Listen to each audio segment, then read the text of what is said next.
बाजार केवल ऊपर ऊपर ऊपर नहीं जाएगा, नीचे ही आएगा। और 2025 की शुरुआत एकदम बैंग के साथ हुई।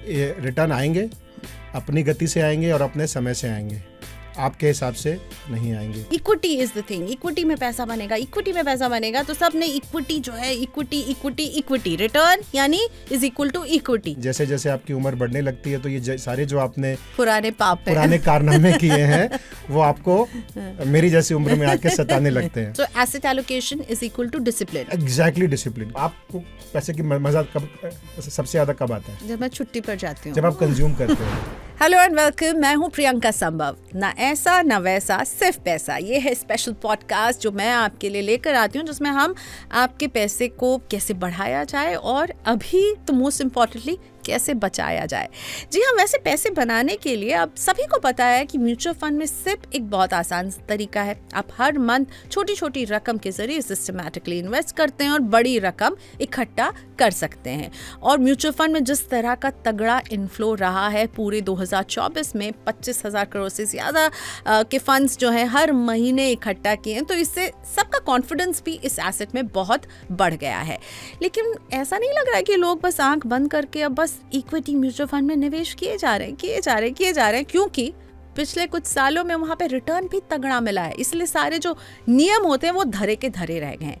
लेकिन अब बाजार में दिख रही है वॉलेटिलिटी, और ऐसे में रूल्स एंड रेगुलेशन को भूलना कहीं भारी ना पड़ जाए आपके इन्वेस्टमेंट पर। तो आज हम इसी पर बात करने वाले हैं, और मेरे इस स्पेशल पॉडकास्ट में मेरे साथ जुड़ चुके हैं दीपक जैन, जो कि हैं president and head sales Edelweiss mutual fund. Thank you so much Deepak for your time today. और अभी हमें लगता है आपके जैसे एक्सपर्ट को सुनना बहुत ज़रूरी है, क्योंकि इन्वेस्टर्स थोड़े नर्वस भी हैं।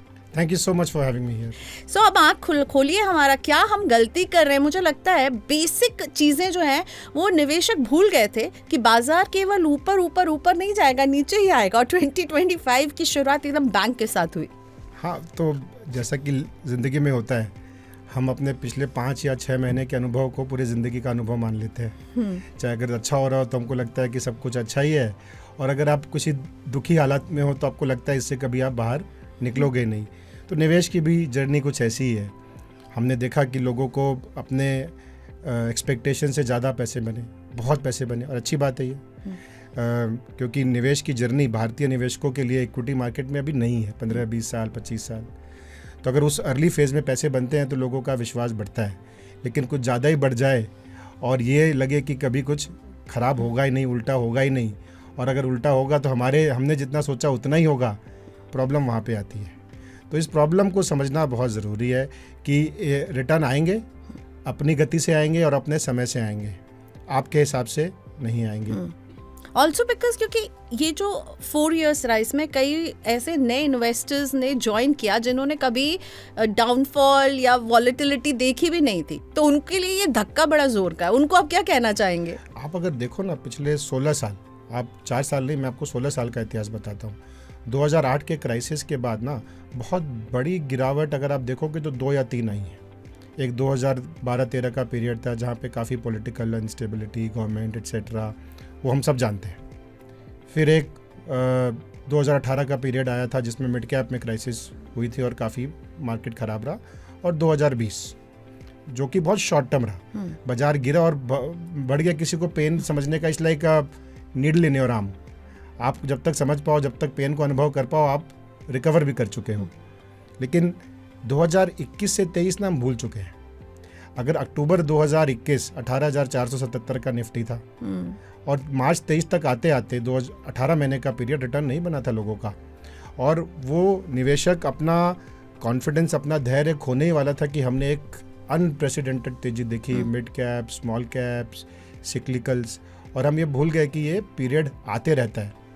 आप अगर हमारा जो मार्केट है उसका डॉक्यूमेंटेड हिस्ट्री 40 साल की, 1980 से सेंसेक्स है। लेकिन अगर आप डाउ जोन्स देखें, 100 साल से ऊपर का इतिहास है।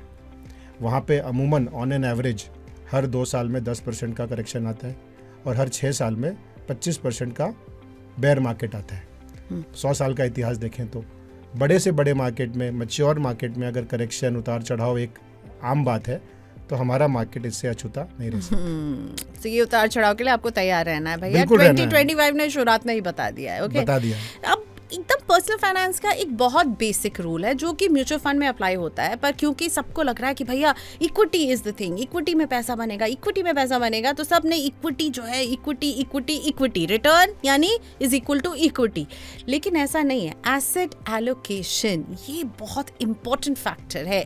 ये क्या होता है और इस पर अभी ध्यान देने की बहुत ज़्यादा ज़रूरत है। तो एसेट एलोकेशन को समझना अगर हो ना, तो अपने जीवन में, अपने लाइफस्टाइल में डिसिप्लिन को आप घुसाने की चेष्टा करो कि मैं इतने समय से उठूंगा, मैं इतना ही खाना खाऊंगा, मैं रोज एक्सरसाइज करूंगा। बड़ा मुश्किल है एक रूटीन फॉलो करना, बड़ा मुश्किल है। हाँ। ये आपको, आपका जो डिज़ायर और नीड है ना, उसके बीच का द्वंद्व है। डिज़ायर है कि मैं जो मुझे सबसे अच्छा लगे मैं वो करूं। नीड है आपको सब कुछ करना पड़ेगा। 1 घंटा आपको एक्सरसाइज भी करनी पड़ेगी, आपको खाना देख के खाना पड़ेगा। अगर आप वो नहीं करोगे तो मुश्किल में पड़ोगे। उम्र जब कम होती है शरीर उतना आपको सताता नहीं है, लेकिन जैसे जैसे आपकी उम्र बढ़ने लगती है तो ये सारे जो आपने पुराने कारनामे किए हैं वो आपको मेरी जैसी उम्र में आके सताने लगते हैं। तो इसका सबसे अच्छा इलाज ये है ना कि शुरू कर लो जब भी मौका मिले, discipline. So asset allocation is equal to discipline. Exactly discipline, क्योंकि ये आपको वो करने के लिए मजबूर करता है जो आप करना नहीं चाहते। एग्जाम्पल के तौर पे मैं दोनों मार्केट की बात करता हूँ, तेजी का बाजार और मंदी का बाजार। तेजी के बाजार में एसेट एलोकेशन आपको क्या कहेगा कि इक्विटी खाली नहीं चाहिए, या हायर रिटर्न हायर रिस्क वाला जो एसेट क्लास है खाली उसमें मत डालो, थोड़ा आप डाइवर्सिफाई करो, थोड़े आप फिक्स्ड इनकम में पैसे लगा लो, थोड़े गोल्ड में लगा लो, कहीं और लगा लो, पोर्टफोलियो को आप डाइवर्सिफाई करो। आपकी डिज़ायर क्या है? जहाँ सबसे अच्छा रिटर्न आ रहा है मुझे तो वहीं लगाना है, राइट? जहाँ सबसे ज़्यादा मज़ा आया मुझे खाने में, मुझे तो वही खाना खाना है। बच्चे से पूछो पिज़्ज़ा ही खाना उसको रोज़, बट आप खाने नहीं देते हो। तो डिसिप्लिन किसी न किसी तरीके से आपको इन्फोर्स करना पड़ता है। सिमिलरली इस तरह के मार्केट में जहाँ पे कुछ स्टॉक्स 30%, 40%, 50%, अब जिस निवेशक ने यही देखा है, जिसने जैसा कि आपने कहा golden period of last 3 years 4 years नहीं अनुभव किया और पिछले 6 महीने की ही उसकी निवेश की जर्नी, उसको लगेगा यार मेरे साथ तो बहुत बड़ा अन्याय हो गया, अब मैं आज के बाद ज़िंदगी में इक्विटी में निवेश ही नहीं करूँगा। तो वो दोनों जो भावनाएं हैं ना, वो भावनाएं इमोशन से प्रभावित है। जो दूसरा वाला निवेशक है उसको इक्विटी करना चाहिए, उसको उसका विश्वास बढ़ाना चाहिए, समय को थोड़ा आगे करना चाहिए, डिसिप्लिन इन्वेस्टमेंट करना चाहिए। और जो जिसने पैसे बना लिए, जिसको आप कह रहे हैं इक्विटी के अलावा कुछ समझ में नहीं आता है, उसको थोड़ा अपने एक्सपेक्टेशन को कम करना चाहिए। दोनों का अंतर्द्वंद है ये। लेकिन फिर जब हम एसेट एलोकेशन की बात करते हैं तो उसमें आप क्या कहेंगे निवेशक को, एक अच्छा पोर्टफोलियो, डिसिप्लिन वाले पोर्टफोलियो में क्या क्या होना चाहिए, इक्विटी के अलावा और क्या क्या कंपोनेंट होने चाहिए और कितनी मात्रा में? सो एसेट एलोकेशन एक कॉम्बिनेशन है 3 चीज़ों का, रिटर्न का, रिस्क का और समय का।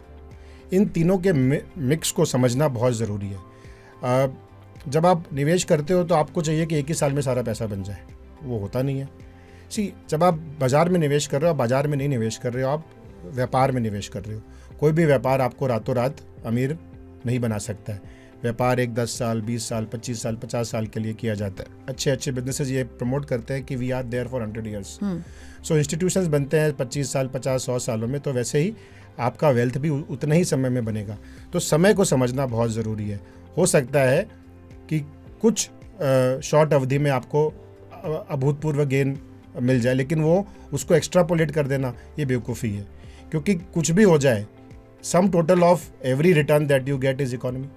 अगर हमारी इकोनॉमी 12% से ग्रो करेगी तो मार्केट 24% से ग्रो नहीं कर सकता है या 40% से ग्रो नहीं कर सकता है। तो एसेट एलोकेशन आपके अपने व्यक्तित्व का एक आईना है। आपके पास फाइनेंशियल कैपेसिटी हो सकती है रिस्क लेने की, लेकिन अगर आपके पास टेम्परामेंटल कैपेसिटी नहीं है तो आपको रिस्क कम लेना चाहिए। कुछ लोगों की टेम्परामेंटल कैपेसिटी बहुत ज़्यादा है, मुझे फ़र्क नहीं पड़ता, लॉस हो जाएगा तो हो जाएगा, लेकिन उसकी फाइनेंशियल कैपेसिटी नहीं है, क्योंकि अगर लॉस हो गया तो उसके जीवन पे असर पड़ेगा, डेली की ज़रूरतें कम करनी पड़ेंगी। तो इन दोनों के मिश्रण को हम एसेट एलोकेशन कहते हैं, और हर इंसान के लिए ये यूनिक होता है। लेकिन बातचीत के लिए हम इसको 2-3 बॉक्स में बांट सकते हैं, कंजर्वेटिव, मॉडरेट, अग्रेसिव। फिर इसको साइकिल में भी देख सकते हैं, जो कि हर किसी के लिए फिर भी अलग हो सकता है। आप लाइफ के किस साइकिल में हो, early stage, mid stage, late stage. वो 100 माइनस योर एज एक फॉर्मूला लोग कहते हैं, क्या आप उसे या फिट मानेंगे? वो एक डायरेक्शन है मेरे ख्याल से। कोई भी जो फॉर्मूला होता है ना वो एक स्टार्टिंग पॉइंट है, because human mind is incapable of deciding without a starting point. आप इस बात को देखिए, अगर मैं आपसे पूछूं कि आपने जो भी एक वस्तु खरीदी हो उसका प्राइस जब तक आपको पता नहीं था उसका रेफरेंस ना, आपको उसकी वैल्यू डिराइव करना बड़ा मुश्किल हो जाता है। मैं जैसे आपको कहूँ आईफोन 1.5 लाख का, उसके कंपैरिजन में दूसरा फ़ोन आया 1 लाख का, तब आप उसको सस्ता बोल सकते हो। लेकिन जब तक आपको पता नहीं आईफोन 1.5 का है, वो एक आपको महंगा भी लग सकता है, सस्ता भी लग सकता है। तो reference point is very important.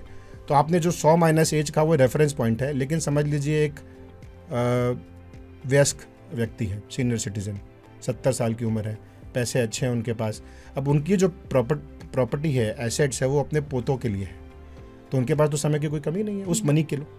तो आपके पास कितना समय है उससे ज़्यादा ये ज़रूरी है आपके पैसे के पास कितना समय है। अगर आपके पैसे के पास लंबा समय है तो आपकी रिस्क टेकिंग कैपेसिटी बढ़ सकती है। अगर आपके पैसे के पास कम समय है, चाहे आप यंग ही क्यों ना हो, अगर आपको एजुकेशन लोन रिपे करना है या आपको अपना कोई इमीडिएट गोल पूरा करना है, तो चाहे आप कितने भी यंग क्यों ना हो, अगर आपका समय के साथ उसका अलाइनमेंट नहीं है तो आपका रिस्क डिफरेंट होगा। तो बेसिकली पर्सनल फाइनेंस इसीलिए होता है क्योंकि ये पर्सनल आपकी सिचुएशन पर डिपेंड करेगा कि आप अपने पैसे से कैसा बिहेव करें, उसे कितने समय के लिए इन्वेस्ट करें। एसेट एलोकेशन में एक और इम्पॉर्टेंट बात है कि मैंने बहुत सारे पोर्टफोलियोज में देखती हूँ लोगों के जो हमारे पास आते हैं म्यूचुअल फंड के, जो हमसे पूछते हैं कि अब या क्या पोर्टफोलियो ठीक है, उसमें एक पैटर्न नज़र आता है। वो पैटर्न है दीपक कि इतने सारे फंड्स लोग ले लेते हैं, ठीक है, मतलब I have seen a portfolio with something like 23 funds, कुछ में 14, कुछ में 15, और हमारे जो एक्सपर्ट हमारे शो में वो कहते हैं आपको बस 5 चाहिए, तो वो सीधा 23 फंड से वो 5 फंड्स में ले आते हैं। सो आपको क्या लगता है एक पोर्टफोलियो में कितने म्यूचुअल फंड्स होने चाहिए? मोर देन कितने स्कीम होने चाहिए, मैं फोकस करूंगा कितनी कैटेगरीज होनी चाहिए। आज के दिन में सेबी भी 40 कैटेगरी आपको अलाउ करता है, तो क्या आपके पास 40 कैटेगरी होनी चाहिए? नहीं होनी चाहिए। आपने जो अपना प्लान बनाया है वो प्लान के लिए किस तरह की कैटेगरी आपके लिए उपयुक्त है, ये जानना बहुत ज़रूरी है। उसमें आप बहुत मुश्किल है हर कैटेगरी में खाली एक फंड को फिट कर पाना, क्योंकि रिटर्न्स की जो प्रेडिक्टेबिलिटी है, परफॉर्मेंस की जो प्रेडिक्टेबिलिटी है, वो दिन प्रतिदिन कम होती जा रही है। आप देखेंगे जो पिछले साल का हीरो फंड था इस साल नहीं है, और अगले साल कौन सा होगा ये आप बता नहीं सकते। तो उससे बचने के लिए आप क्या करोगे, आप एक अपना एक्सरसाइज करोगे कि किन फंड हाउसेस ने कंसिस्टेंट बिहेवियर दिया है, तो उसमें से 2-3 आप सिलेक्ट कर लोगे। तो मुझे नंबरों से ज़्यादा प्रॉब्लम नहीं है, प्रॉब्लम मुझे है कि अगर आपने एक ही तरह के सारे निवेश कर दिए 23 के 23 या 20 के 20, तो समस्या आ जाएंगी। एग्जाम्पल के तौर पे अगर पिछले 2-3 साल का डेटा देखें तो थीमेटिक और सेक्टर फंड ने काफ़ी अच्छा किया है इन टर्म्स ऑफ कलेक्शन, और कुछ परफॉर्मेंस भी काफ़ी अच्छी रही है। लेकिन अगर आपने सारे ऐसे फंडों में निवेश कर दिया जो फॉर एग्जांपल PSU टाइप के फंड हो या सिक्लिकल इन्वेस्टमेंट थीम्स ही हो, या फिर 4 थीम्स ही अलग अलग अपने पोर्टफोलियो में डाल दी, that is also not necessarily catering to your need, क्योंकि हर थीम का एक अलग मकसद होना चाहिए। तो more than number of schemes मैं देखूंगा कि कैटेगरीज कितनी है। अगर 3-4-5 कैटेगरीज हैं जो आपके गोल को पूरा कर सकती हैं, दैट शुड बी इनफ। उसमें आप 2 फंड 3 फंड ले लो डाइवर्सिफिकेशन के एंगल से, ताकि आपने जो लक्ष्य रखा है उसमें फंड सिलेक्शन का प्रॉब्लम ना है। कैटेगरी का अच्छा मिक्स होना चाहिए। लेकिन 23 स्कीम्स तो एक पोर्टफोलियो में बहुत है। 23 स्कीम शायद ज़्यादा है शायद कम, ये एक डिबेट का विषय है। कुछ लोगों ने पहले कहा था, मैं उसमें से एक था, कि 5 स्कीम 10 स्कीम बहुत ज़्यादा है, लेकिन variance of returns are very high. आप एक ही कैटेगरी में देखोगे मैम कि फॉर एग्जांपल मिड कैप में एक फंड है जो कि 10% का आउट परफॉर्मेंस है और दूसरा फंड है 10% का अंडर परफॉर्मेंस। आप कैसे सुनिश्चित करोगे कि आप खराब वाले फंड में नहीं और अच्छे वाले फंड में हो? और लंबे समय की बात सब करते हैं, लेकिन धैर्य जो है ना वो जवाब दे जाता है साल भर में, 2 साल में, आपका भी, आपके एडवाइज़र का भी, और शायद हमारे जैसे एक्सपर्टों का भी। तो it's important to diversify. Okay, so अब आपने कहा कि लोगों का धैर्य जो है वो जवाब दे देता है। अब जब मार्केट वॉलेटाइल होते हैं ना, तब लोग बहुत ही ज़्यादा, उनका धैर्य बहुत जल्दी जवाब देने लगता है। सिप स्टॉपेज जो है एक समस्या है आपकी इंडस्ट्री की। मैं रिपोर्ट जो पढ़ रही थी कि मई 24 में सबसे हाईएस्ट 88.38% का सिप स्टॉपेज देखा था इंडस्ट्री ने, फिर नवंबर में देखा था 79.12% का। सो अभी वो खतरा फिर से मंडरा रहा है, क्योंकि अब लोग जो है सोच रहे हैं मार्केट वॉलेटाइल है, रोकते हैं क्या हम अभी, और जो प्रेडिक्शंस भी निकल कर आ रही है कि भाई 2025 थोड़ा म्यूटेड रिटर्न्स के लिए आप तैयार रहिए। तो सिप स्टॉपेज की समस्या को समझना थोड़ा ज़रूरी है। आप नंबर ऑफ सिप्स पे मत ध्यान दीजिए, क्योंकि क्या करते हैं लोग, कोई 12 महीने की सिप करता है, कोई 24 महीने की सिप करता है, कोई स्कीम चेंज कर लेता है, लेकिन क्लास ऑफ एसेट चेंज नहीं करते हैं लोग।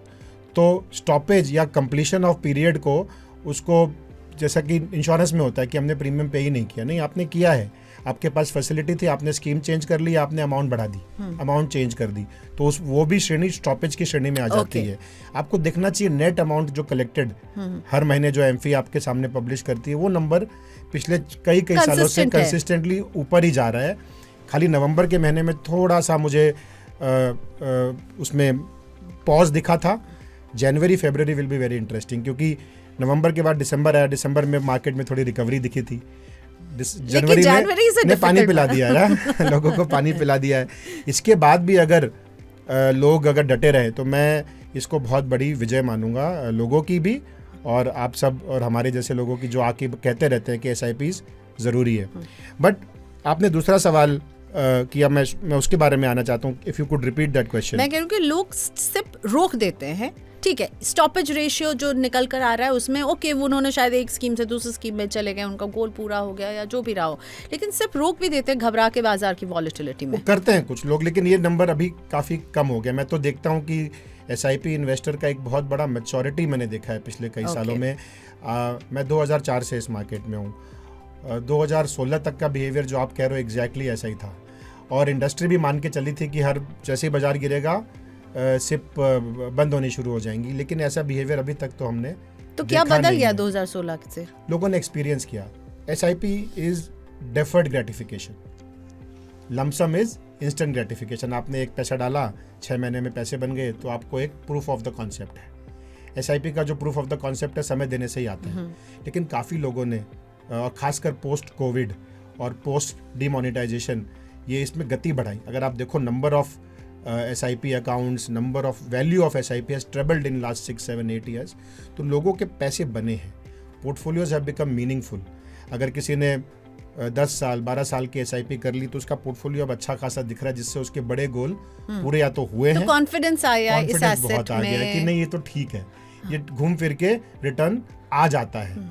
और आप इंडिया में क्या देख रहे हो? आपने कहा कि लोग अब वो सिप वाला बिहेवियर जो है कि उसको रख रहे हैं, समझ रहे हैं इसका, पर क्या लोग, एक समय था, अब एक समय क्या, अभी भी मेरे आसपास कई लोग हैं जिनको लगता है कि अपना घर हो, जमीन हो, वो जो फिजिकल एसेट है which you could actually see and feel, और फिर हमारे सामने म्यूचुअल फंड जो आपने फिनेंशियल एसेट है जिनको आप छू नहीं सकते, देख नहीं सकते, पर आपके लिए वो वेल्थ क्रिएट कर रहा है। तो क्या अब इंडिया फिनेंशियल एसेट्स की तरफ बढ़ रहा है? उसको समझ में आ रही है इसकी? बिल्कुल। ये कोविड ने आपको दिखाया कि आपके पास कितना भी पैसा हो प्रॉपर्टीज़ में, हार्ड एसेट्स में, उसको लिक्विडेट करना खराब टाइम पे कम से कम भाव में भी बड़ा मुश्किल हो जाता है, और बहुत सारी समस्याएं आती हैं। म्यूचुअल फंड अगर आपने सोच लिया तो 2 दिन के अंदर में आपके अकाउंट में पैसा आ जाता है। तो ये बहुत बड़ा एक लोगों को अनुभव हुआ, एक्सपीरियंस हुआ कि मैं कितनी भी बुराई करूं म्यूचुअल फंड्स की, लेकिन 2 दिन में पैसा मेरे अकाउंट में आ जाता है। तो that was real proof of the concept. But मैं एट द सेम टाइम मैं उस खेमे में भी नहीं हूँ जो कहे सब कुछ छोड़ के खाली आप फाइनेंशियल एसेट्स करो। आप पैसे की वैल्यू ना उसको यूज़ करने में ही है मैम।